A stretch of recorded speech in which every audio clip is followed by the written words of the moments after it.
या पंडितोत्तम, या बसा. या सुसंस्कृत बोलण्याने प्रभावित झालेले पंडित सिद्धांच्या डाव्या उजव्या बाजूला बसले. सर्व शिष्य एकएकटे येऊन दूर दूर बसले.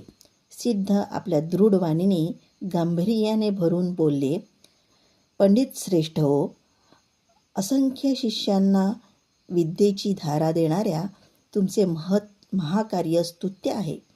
4 प्रकारचे श्रेष्ठ दान महर्षी व्यासांनी सांगितले. अध्यात्मज्ञान, भौतिक विद्या दान, जीवनदान, अन्नदान. यामध्ये अध्यात्माचं दान खरं श्रेष्ठ दान आहे. तेच स्वामी आम्ही करतो तेच, जगन्नाथ भट्टांनी सांगितलं.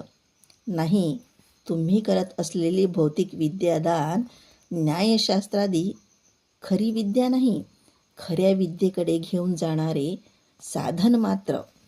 पण त्या विवादाच्या गोष्टी होऊ नये. 7 राहिले तरी काय, 16 राहिले तरी काय, आणि 100 राहिले तरी काय, त्याचा उपयोग काय? जडामध्ये कमी जास्त केल्यासारखं. कर्माने मुक्ती नाही, ज्ञानदेव तू कैवल्यम. ह्या वाक्यात ज्ञानाला प्रशस्ती, ज्ञानानेच मुक्ती. हे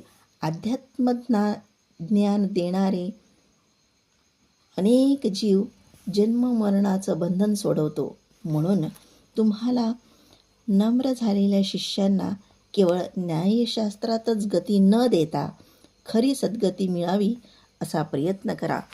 संत श्रेष्ठ हो, तुमच्या उपदेशाने खरंच माझे डोळे उघडले. महादेव शास्त्रीने प्रांजलपणे कबुली देऊन आपली नम्रता प्रकट केली. पंडित हो, हे काशी क्षेत्र तारक मंत्र उपदेश करायला योग्य क्षेत्र. काशीला आलं तर मुक्ती मिळते असे जनमानसात प्रचलित आहे. ही गोष्ट सत्य आहे. हे मुक्तीचे माहेरघर. तुम्ही इथे राहून त्या ज्ञानाचा ज्ञानदासोह करा.